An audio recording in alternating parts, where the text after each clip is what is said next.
नमस्कार, स्वागत है आपका अपने YouTube channel study with Shastri में। हम लोग पढ़ने वाले हैं अनुच्छेद 21 क। ठीक है, तो हम लोग पढ़ रहे हैं बेसिकली मूल अधिकार, और मूल अधिकारों में हमने कई सारे मूल अधिकार पढ़े हैं, जिसमें हम लोगों ने पिछले वीडियो में पढ़ा था प्राण एवं दैहिक स्वतंत्रता के बारे में, और आज हम लोग पढ़ेंगे उसी का उपखंड है 21 क। 21 ए नाम दिया जाता है और 21 का भी नाम दिया जाता है। इसमें क्या कहा गया है इसके बारे में हम लोग जानने वाले हैं। इसका जो है मूल भाव जान लेते हैं। क्या कह रहा है? ये कह रहा है कि 6 से 14 वर्ष तक की आयु, 6 से 14 वर्ष तक की आयु के बच्चों को निःशुल्क एवं अनिवार्य शिक्षा, निःशुल्क एवं अनिवार्य शिक्षा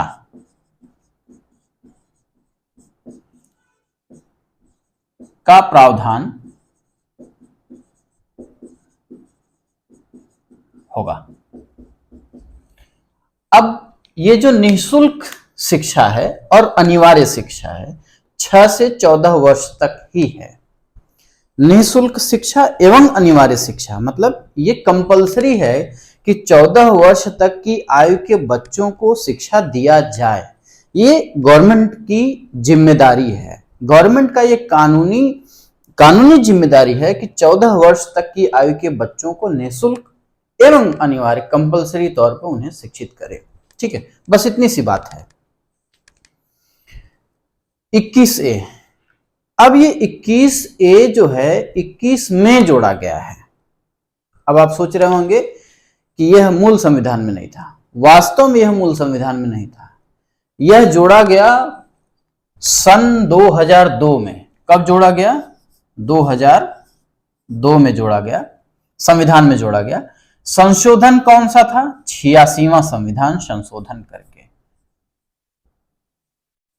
कौन सा संविधान संशोधन? तो 86वां संविधान संशोधन सन 2002 में हुआ और उसमें संविधान में जोड़ा गया 21 ए। अब हम लोग इसके पीछे की कहानी पर जाते हैं। इसके पीछे की जो कहानी है वो 1950 से शुरू होती है। उस समय अनिवार्य एवं निःशुल्क शिक्षा का प्रावधान नहीं था, कानूनी प्रावधान नहीं था। अब कोई पढ़ा होगा तो उसे ये पता होगा कि निःशुल्क एवं अनिवार्य शिक्षा का प्रावधान तो था, पर वो डीपीएसपी में था। किसमें था? डीपीएसपी। डीपीएसपी का पूरा नाम है directive principle of state policy. DPSP Hindi में कहते हैं राज्य के नीति निर्देशक तत्व में। अनुच्छेद 45 के अंतर्गत इसे रखा गया था कि निःशुल्क एवं अनिवार्य शिक्षा का प्रावधान होगा 6 से 14 वर्ष तक की आयु के बच्चों को। यह राज्य का दायित्व था। अब राज्य के दो दायित्व, एक कानूनी दायित्व होते हैं और एक नैतिक दायित्व होता है। तो जो कानूनी दायित्व है, नैतिक दायित्व और एक कानूनी दायित्व। तो मूल संविधान में जो शिक्षा की बात थी, जो बेसिक शिक्षा की बात थी, वो नैतिक दायित्व था।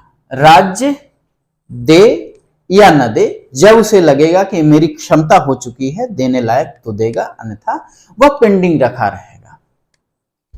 अब देखिए पेंडिंग कब तक रहा? ये लगभग 1993 के आसपास वहां तक यह पेंडिंग में रहा। 1993 में उन्नी कृष्णन वर्सेस आंध्र प्रदेश स्टेट एक केस हुआ। उस केस में न्यायालय ने कहा, कौन से न्यायालय ने? सुप्रीम कोर्ट ने कहा कि जो शिक्षा है, और कौन सी शिक्षा? बुनियादी शिक्षा। जो शिक्षा है वो शिक्षा जीवन का अधिकार है। जीवन का अधिकार है, इसका मतलब है कि वह किस में आ गया? अनुच्छेद 21 में आ गया। 1993 में, फिर से सुनिए, 1993 में सुप्रीम कोर्ट ने कहा कि जो शिक्षा है वो जीवन का अधिकार है। मैंने कल कहा था कि जीवन के अधिकार में बहुत सारे अधिकारों का यूं ही समावेशन है। तो एक समावेशन ये भी था, 1993 के पहले भी था, लेकिन 1993 में ये कानूनी दायित्व सरकार का बन गया। कब? जब सुप्रीम कोर्ट ने आदेश दिया तब, कि भाई अब ये आपका कानूनी दायित्व है, अब ये नैतिक दायित्व नहीं है, अब आप इसको कानून बना करके लागू करिए। तो 1993 से लोग देखते रह गए, कानून बना नहीं। कानून बनते बनते बनते देर हुई तो लोगों ने आंदोलन चलाया। आंदोलन चलाया बाल अधिकार मंच के नाम से। किस नाम से? बाल अधिकार मंच के नाम से आंदोलन चलाया और नारा दिया, शिक्षा मेरा अधिकार, नारा दिया। कई मंच से आंदोलन चला कि भाई कानून बनाइए बेसिक शिक्षा के लिए। तब जाकर के सन 2002 में 86वां संविधान संशोधन करके अनुच्छेद 21A जोड़ा गया और मूल अधिकार में शामिल किया गया, इतने वर्षों बाद 2002 में। और उस समय श्री वाजपेयी जी की सरकार थी। 2002 में ये अनुच्छेद 21A बनकर के संविधान में जुड़ा। उसके बावजूद भी ये लागू होने में समय लग गया।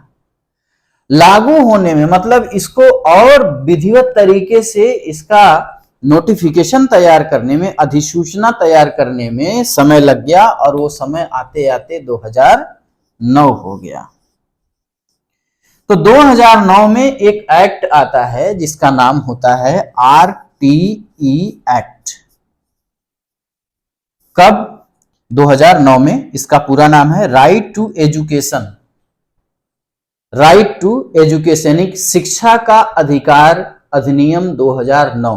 ये 2009 में पारित होता है और 1 अप्रैल 2010 में लागू होता है, पूरे देश में लागू होता है। अब सोचिए कि ये जो मूल अधिकार के रूप में हमें मिला था 1993 में सुप्रीम कोर्ट ने बताया था, उसे लागू होने में इतना समय लग गया, और वो भी सिर्फ और सिर्फ 6 से 14 वर्ष तक की आयु के बच्चों के लिए निःशुल्क एवं अनिवार्य शिक्षा का प्रावधान हुआ। और इसमें प्रावधान किया गया कि भाई अब इन्हें सिर्फ और सिर्फ 14 साल से नीचे और 6 साल से ऊपर तक के बच्चों के लिए निःशुल्क है, उसके ऊपर वालों का निःशुल्क नहीं है। ठीक है, इसका मतलब है कि क्लास 8 तक की जो शिक्षा है वो निःशुल्क है। राज्य सरकार कानून बना करके लागू कर दी और इसमें बहुत सारी चीजों को जोड़ा गया, जैसे कि उन्हें मारना नहीं है, डांटना नहीं है, है ना, उनसे कोई अन्य कार्य नहीं करवाने हैं। इन सारी चीजों को करते करते इतना समय लग गया। आप सोचिए कि बेसिक एजुकेशन को देने में भारत सरकार को कितना समय लग गया, जबकि हमारा देश 1947 में आजाद हुआ और हमारा संविधान लागू हुआ 1950 में। अब आप सोच रहे होंगे राइट टू एजुकेशन सिर्फ बच्चों तक ही सीमित है, तो बच्चों तक ही सीमित नहीं है, ये समावेशी विकास के रूप में हमारे सामने है।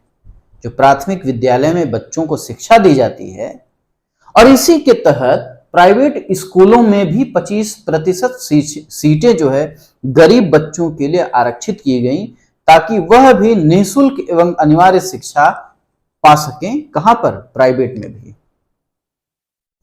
तो इसके पहले विद्यालय भी बहुत कम थे, सरकारी विद्यालय भी बहुत कम थे, तो इसके आधार पर विद्यालय भी बहुत सारे खोले गए, उसमें शिक्षा देना शुरू हुआ। एक क्रांति के तौर पर सर्व शिक्षा अभियान भी लागू किया गया। ठीक है, तो आप देखेंगे कि हमारे जो भारतीय संविधान का हिस्सा है अनुच्छेद 21A, वह जो है मूल अधिकार के रूप में बना और उसे देते देते 2010 का समय आ गया और आज तक उन्हें मिल रहा है। अब आप सोचिए, आज भारत की स्थिति 2009 से बेहतर है। 2009 तक बच्चों को 14 वर्ष तक की आयु की निःशुल्क एवं अनिवार्य शिक्षा का प्रावधान किया गया, मतलब बेसिक एजुकेशन। अब आप आज की डेट में सोचिए कि क्या हम 2009 में हैं या हमारी स्थिति 2009 में तक की है? नहीं, जैसे हर चीज में परिवर्तन होता है, विकास होता है, वैसे ही इस चीज में भी परिवर्तन होना चाहिए कि 14 से लेकर के अब 18 वर्ष की आयु तक के कर दिया जाए, ताकि इंटर तक जो है बेसिक एजुकेशन को शामिल किया जाए, ताकि मूलभूत जो एजुकेशन वो इंटर तक की हो जाए। मतलब मूल अधिकार उनका बन जाए कि भाई उन्हें इंटर तक सरकार फ्री एजुकेशन दे। कुछ बच्चे पैसे के कारण या अन्य किसी चीज के कारण क्लास 8th के बाद नहीं पढ़ पाते हैं, ड्रॉप आउट हो जाते हैं। तो ऐसा प्रावधान होने से उन्हें भी अधिकार मिल जाएगा कि इंटर तक की पढ़ाई उनकी, यानी क्लास 12th तक की पढ़ाई उनकी फ्री ऑफ कॉस्ट हो जाएगी, और सरकार की यानी कि राज्य का दायित्व हो जाएगा कि उन्हें भी घर घर जाकर के स्कूल तक लेके आए और पढ़ाएं। ठीक है, तो आज का वीडियो आपको कैसा लगा हमें कमेंट में बताइएगा। फिर मिलेंगे नए वीडियो में, तब तक के लिए नमस्कार, जय हिंद।